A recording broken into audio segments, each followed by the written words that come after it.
Hola, de nuevo. Ahora la idea de este video en particular es poder repasar el texto de Devoto, que habla de las inmigraciones de ultramar y de cómo se fue dando todo este proceso, ¿no?, en nuestro país. Particularmente, Devoto lo que plantea es que la inmigración en realidad de masas fue uno de los fenómenos más característicos que se dio entre el siglo XIX y el siglo XX, pero que el gran movimiento, digamos, de personas de un país a otro recae sobre todo en países extraeuropeos, y en América en particular recae mayormente en Estados Unidos, por lejos. Estados Unidos es el país de nuestro continente que mayores inmigrantes recibe, y el segundo es Argentina. Sin embargo, lo que él plantea también es que estas migraciones, que son un fenómeno particular en estos dos siglos, también son un fenómeno permanente en la historia de la humanidad. Es decir, constantemente se dan, a pesar de que en algunos periodos lo que varía es el número de inmigrantes y inmigraciones que se generan. Él dice que en los últimos siglos lo que aumenta, sobre todo en realidad, es la distancia del país natal del inmigrante hacia el país de origen. Y que esto tiene que ver, sobre todo, en realidad, antes de eso, lo que dice es que, sin embargo, también existen lo que son las migraciones regionales y locales o internas. Él también dice que eso no es un fenómeno que haya dejado de existir, pero que en el último tiempo, básicamente, el motivo de las inmigraciones europeas en este momento fue que se dio un crecimiento exponencial de la población de Europa desde 1820 más o menos hasta lo que fue 1950.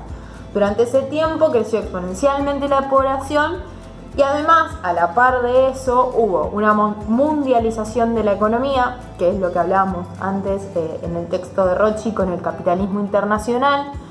También hubo revoluciones industriales con respecto a lo que son los transportes, lo cual permitía sostener esta mundialización de la economía, aunque a su vez generaba que en conjunto con la mercancía y el capital también se trasladen personas, ¿no? Para él, digamos, lo que él plantea es que la pregunta en realidad que movilizaba a los inmigrantes a trasladarse de un país a otro es ¿dónde estarían mejor? Y que particularmente Argentina tenía la característica de tener una economía en expansión y que los inmigrantes, o sea, los europeos en realidad, desde sus países de orígenes, también tenían esta información. Es decir, también sabían que Argentina tenía una economía que estaba creciendo. Él plantea sobre todo que no todo el país recibe la misma cantidad, digamos, de inmigrantes, sino que la recepción de inmigrantes se da por zonas. Es decir, hay 3 zonas particulares que el autor menciona que, digamos, de mayor a menor reciben inmigrantes europeos. La primera, que es la que mayor cantidad de inmigrantes recibe, es toda la zona del litoral, sobre todo de las provincias tanto de Buenos Aires como las cercanas a Buenos Aires, porque desde el puerto de la ciudad de Buenos Aires era que se exportaban todos los productos que se producían en nuestro país. Después, una segunda área que fue un área intermedia que vendría a ser toda el área, por ejemplo, de la provincia de Córdoba, y la última, la que menos recepción de inmigrantes tuvo, fue el área del noroeste de nuestro país. El autor, sobre todo, habla de 6 oleadas migratorias, 6 grandes oleadas migratorias, a las cuales las caracteriza a las 6 y plantea que la primera oleada migratoria precede lo que fue la independencia de nuestro país y que tuvo lugar a partir de 1750, que en este periodo lo que se da es, por un lado, la expansión de la economía litoral y por otro lado, la creación de lo que sería el virreinato del Río de la Plata. En ese sentido, esta, digamos, oleada migratoria tiene lugar hasta 1810 aproximadamente. La segunda oleada migratoria, él plantea que comienza a partir de 1830 y que tiene lugar luego de las guerras de la independencia de nuestro país y del primer ciclo, digamos, de lo que fueron las guerras civiles, y se da hasta aproximadamente 1870. La tercera oleada que plantea el autor es a partir de 1880. Esta oleada es muy corta, dura apenas 10 años, pero tiene la característica de que era muy poca la cantidad de gente que una vez de llegar a nuestro país retornaba a su país de origen. El autor habla de lo que son los inmigrantes golondrina, que estos inmigrantes golondrina venían a ser quienes iban y venían desde su país natal a un país de origen, ¿no? A trabajar. En este caso, lo que hace tan intensa esta oleada migratoria que comienza en 1880 es que la mayoría de la gente que vino desde otros países a Argentina se quedó viviendo en Argentina. Fue muy poca la que volvió. Y que esto fue producto básicamente de que fue una década de gran expansión económica en nuestro país. Termina esta oleada a partir de 1890. Después, el autor habla de una cuarta oleada migratoria que tiene lugar desde 1901 hasta 1913 y que se detiene abruptamente esta oleada migratoria producto de la Primera Guerra Mundial. La quinta oleada migratoria, que es a partir de 1919, que es el fin del conflicto bélico, o sea, el fin de la Primera Guerra Mundial, que está empujada por nuestra intención como país de poder recuperar nuestra economía, y que también otro de los condicionantes de esta época es que Estados Unidos se cierra como destino porque deja de recibir inmigrantes, ¿no? Antes hablábamos de que era el país de toda América que mayor cantidad de inmigrantes recibía. Bueno, a partir de esto, Estados Unidos no recibe más inmigrantes, lo cual produce que Argentina pase a ser el país que más recepciona inmigrantes europeos. Aparte, una característica también de esta oleada migratoria es que comienzan a llegar inmigrantes de otros países que antes no llegaban a Argentina, como por ejemplo Polonia.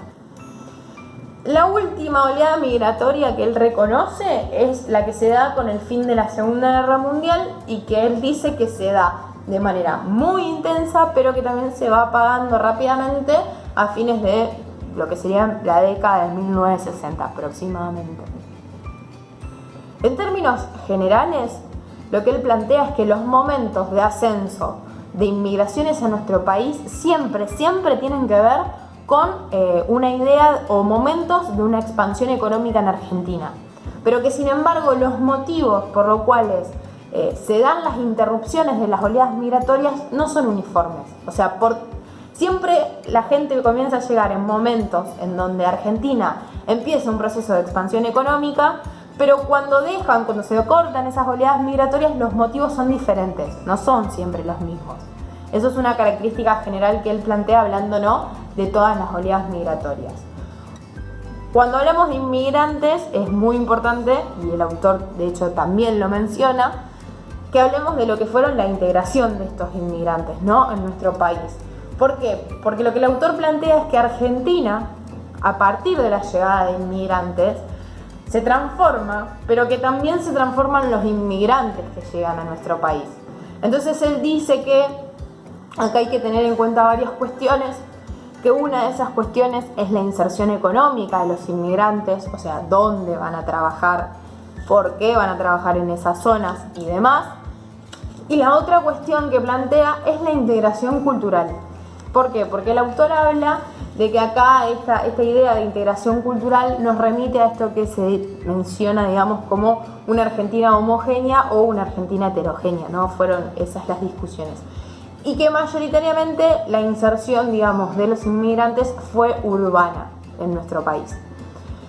Él plantea que hay diferentes variables para poder analizar la relación entre los inmigrantes y Argentina. Él, por un lado, habla de lo que es los estudios de la inserción laboral, esto que decíamos antes, cuánto de los inmigrantes que llegaban a nuestro país, a dónde se insertaban a trabajar, cuántos de esos tenían trabajos estables. Otra arista, digamos, de este análisis es el de la movilidad social, es decir, cuántos de estos inmigrantes se trasladaban en zonas por adentro de nuestro país y se radicaban en nuevas zonas dentro de la misma Argentina, las relaciones que iban entablando y demás con respecto a estas movilizaciones que generaban, etc. Y después otro otro de las variables para poder explicar esta relación, él dice que es el análisis de lo que son las pautas matrimoniales, residenciales y asociativas. Él dice que algo que plantea fuertemente en este texto es que en Argentina particularmente la cuestión o la discusión con respecto a la integración de los inmigrantes es algo que concierne más a los hijos de estos inmigrantes, ¿no? ¿Por qué? Porque sobre ellos, o sea, sobre los hijos e hijas de los inmigrantes, es que operaron todos los nuevos ámbitos de sociabilidad que se fueron dando a partir de la llegada de inmigrantes y a su vez sobre ellos operaron todos los instrumentos nacionalizadores del Estado. Lo que el autor plantea es que igual, digamos, más allá de todo esto que dice, no existen inmigrantes totalmente aislados o inmigrantes totalmente integrados, como así tampoco existe una Argentina totalmente multicultural o una Argentina totalmente homogénea. Él dice que se dieron diferentes estrategias para poder pensar lo que fue la integración de los inmigrantes y destaca, digamos, dos grandes aristas. Una es las integraciones políticas y otra son las integraciones sociales y culturales. Cuando hablamos de las integraciones en términos políticos, el autor plantea esta cuestión de que en el Parlamento se dieron un montón de propuestas para que los inmigrantes pudieran ejercer su derecho al voto sin tener que renunciar a su nacionalidad de origen, pero que sin embargo la solución fue propuesta por Roque Sáenz Peña y que se basó en nacionalizar a los hijos, es decir, que los que pudieran acceder al derecho a voto sean los hijos. Recién en 1949 en nuestro país se integra en la Constitución Nacional esta idea de que el inmigrante, después de pasar 5 años con una residencia en nuestro país, accede, en caso, digamos, de que no manifieste lo contrario, a una nacionalidad argentina. Pero eso, imagínense cuánto pasó, ¿no? Cuánto tiempo después pasó. De todas maneras, lo que el autor también dice es que no hay evidencia empírica de esto, pero que sin embargo hay muchos autores que aseguran que los inmigrantes igual participaban en la política por las vías que no eran formales, es decir, no votaban, no participaban quizás de los partidos tradicionales, pero que sin embargo tenían maneras de organización política, que serían extraoficiales, digamos, para lo que era la política en ese entonces. Y después, lo último que él analiza es esto de la integración cultural y social, y el autor habla sobre todo de lo que es la comida y la vestimenta, ¿no? Cuando él habla de la comida, habla de que muchos inmigrantes en realidad lo que hicieron con este tema de las costumbres alimenticias fue incorporar productos del lugar de residencia, es decir, del país al que se mudan, al que se trasladan, aferrándose también a costumbres alimenticias de sus países de orígenes. Entonces, ¿qué pasaba? Así se entremezclaban las costumbres alimentarias tanto del país de origen, que en este caso podría ser cualquier país europeo, como del país, digamos, al que llegaban, que vendría a ser Argentina, ¿no? Y después, con respecto a lo que sería la vestimenta, el autor dice que básicamente sobre esto hay muy poca información, muy poca evidencia empírica que pueda profundizar este análisis, pero que sin embargo, con la vestimenta lo que se deja ver es el paso de los mundos rurales a los mundos urbanos, sobre todo cuando se dieron las grandes oleadas migratorias. Es decir, las costumbres de vestimenta de las grandes ciudades de los países europeos se trasladaban con las grandes migraciones a nuestro país. Y eran ropas de estilos urbanos en un país que no estaba tan urbanizado como lo estaba en ese entonces los países europeos. Lo que plantea el autor en este sentido, digamos, haciendo todo este análisis, es que los inmigrantes se sentían italianos, españoles, alemanes, indistinto, digamos, se sentían como nacionalizados de su país de origen. Ellos se sentían referenciados con el país, digamos, en el que habían nacido, pero que sin embargo esta identificación era totalmente distinta a la que tenían quienes habían permanecido en su país de origen.